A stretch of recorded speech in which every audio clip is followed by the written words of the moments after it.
Assalamualaikum warahmatullahi wabarakatuh. Perkenalkan, nama saya Ummi Salama. Saya dari kelompok 1. Di sini saya akan presentasi modul 5 bagian 3. Nah, jadi kita lihat gambar di samping. Ya, di sini ada tabel gambar ya. Sebenarnya tadi udah dijelasin di bagian 2 sama Kak Irfanji. Jadi di sini saya akan menambahkan sedikit.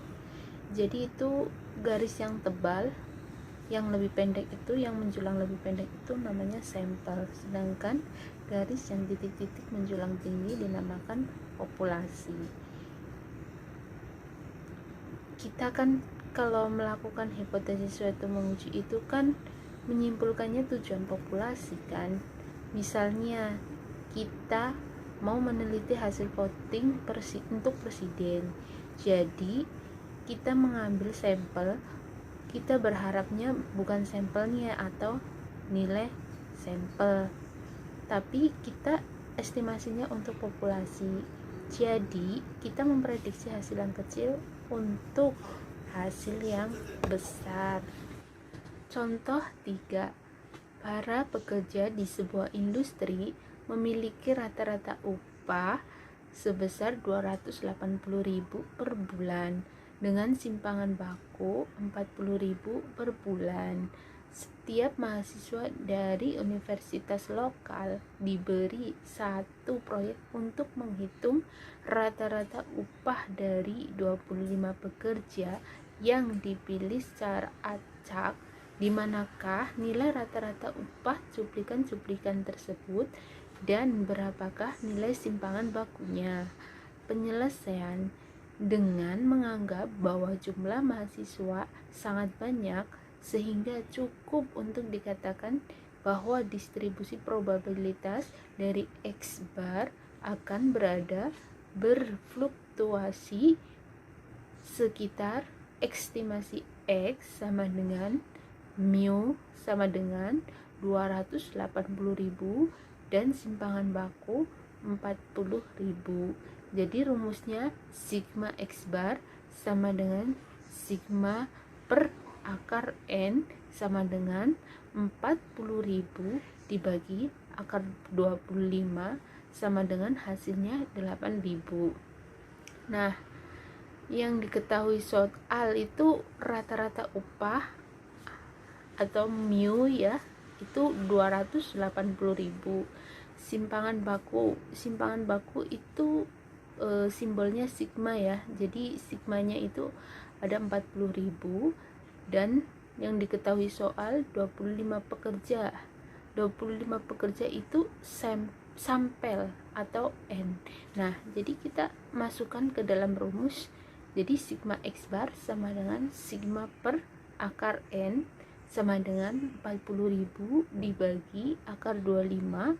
Akar 25 itu sendiri 5. Jadi hasilnya 40.000 dibagi 5 sama dengan hasilnya 8.000.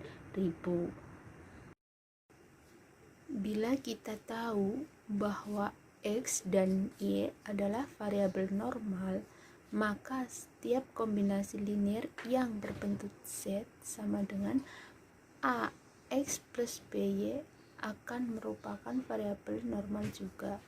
Teorema ini kemudian kita terapkan dalam masalah cuplikan. Setiap observasi X1, X2 hingga plus XN dalam cuplikan kita akan berdistribusi normal apabila populasinya berdistribusi normal. Rata-rata cuplikan X bar sama dengan 1 per N dikali X1 ditambah X2 hingga Xn yang merupakan kombinasi linear variabel-variabel normal. Oleh karena teorema di atas mengakibatkan X adalah juga normal. Bawah ini adalah serangkaian hasil percobaan yang bertujuan untuk mengetahui bentuk distribusi rata-rata cuplikan yang diambil dari berbagai populasi yang berbeda apabila jumlah anggota cuplikan semakin besar. Nah, sekarang kita lihat di samping ada gambar, ada 2 gambar ya. Jadi yang pertama itu kita lihat populasi N1 ya, itu bentuknya bermacam-macam. Untuk populasi N2 sudah meningkat ya, sudah mulai meningkat, dan untuk populasi N3 udah meningkat ke atas tapi berbeda-beda. Dan kita lihat ke populasi N5 juga semakin meningkat tapi belum mendekati ya, sampai kita lihat populasi N20. Jadi N20 itu terlihat mendekati distribusi normal. Jadi semakin banyak data, maka dia semakin mendekati hasil distribusi normal atau hasil yang sebenarnya.